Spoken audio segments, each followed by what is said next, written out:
I got an absolutely crushing position here. Uh, in this position, I have this pawn on the king side, and I want to try to checkmate my opponent. So I naturally play the move queen to h4. It's a blunder, but it's only a blunder if they can find this move. And that move is queen to g6. And after they play queen to g6, there's this very crazy variation where they take my knight, I sacrifice my bishop, and basically this will be a drawn position because they can't ever block with the rook because I can just pin it and I can get some good initiative in the future for it. So I want to show how I got to this position here, and I also played a brilliant move. So first off, we have e4 from white, and now it's c5. I'm going for the Sicilian defense, c6, and now white doesn't play the move d4 or bring out the knight or even the bishop here. They just play h3 early in the opening, which I don't agree with. And now I play e6. E6 just trying to play for d5 in the future. And now white plays d3. And d3 is just very passive. They should have probably just maybe played the move c3 instead and then try to build up the center. And now I play the move g6. And the idea of g6 is there's a lot of dark squares in the center. And so I want to play, I want to Vianchetto, but probably I could have just developed my knight here. And now white plays the move a3. Now we have bishop g7 here. And now they try to build up the center. Now I play the move h6. I don't want to let the knight or the bishop go there, so that's why I played that. And now they play the move bishop to e3. And now b6, just defending this pawn that was being attacked. And by Vianchettoing, I'm not defending this pawn. And now knight bd2, bishop e7. So I Vianchetto both my bishops. And now bishop to e2, knight to e7, or knight g to e7 here. So I really want to play the move d5 here.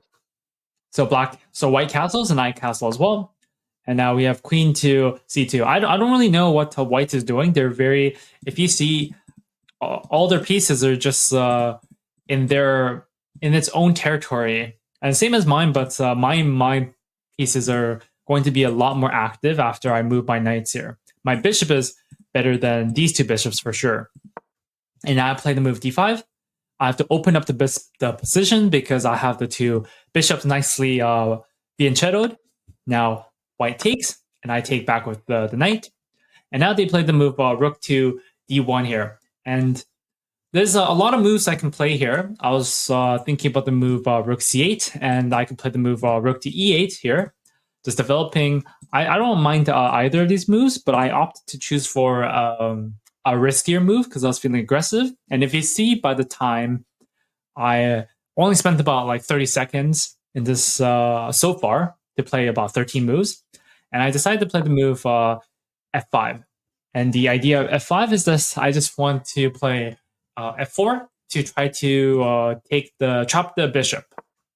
Now white plays the move knight to b1, and then I take the bishop because I don't have a trap anymore, and I don't mind the trade for the knight for the bishop here.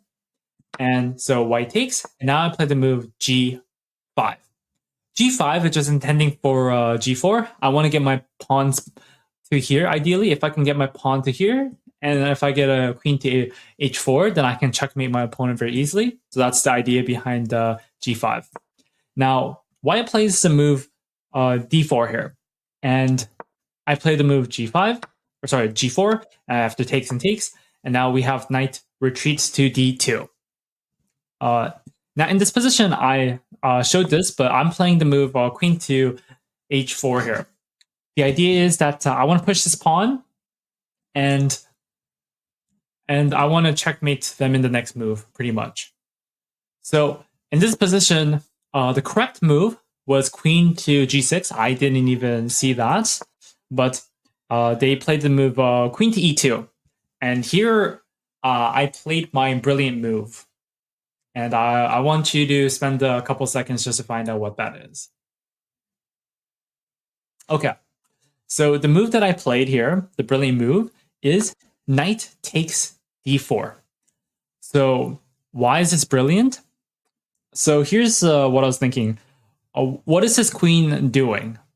So the queen is attacking this pawn, so I can't play the move g3 here. And if I'm attacking the queen with the bishop, and so if the queen takes, then the idea that I had in the game, well, I have a lot of ideas. This is just checkmate. So you can't take the bishop. And if you can't take the knight with either pawn because your queen is hanging. And so what white decide to do in the game here is just take the pawn. And here I checked, and after takes, how do I continue this attack? I don't have a pawn on g4 anymore. Well, what I did here is play the move bishop to e5. And this whole file is covered by the rook, and I'm threatening to just checkmate my opponent in the next move. And it looks like I'm falling for this move knight to f3 here, which protects this square, attacks my queen, and forks the bishop. But I didn't. I just played this rook sacrifice here, which is okay. What was suggested by Stockfish is after takes and takes, I go to king h8, and then after the move f4, check. The queen has to block, and I didn't see all of this, but that was the better variation.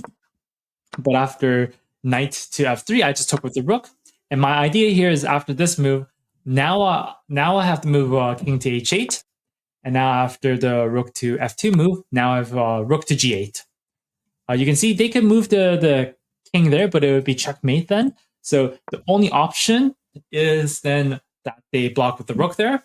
But now I have check, and so they can't take me because they're pinned here. And so they can't play this move because it would be I'll just be completely winning here after this, and this. This is just checkmate, or yeah.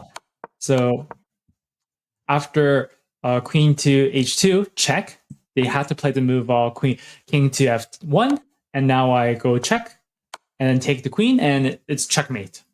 So that's how I won against my against 1971 ELO player.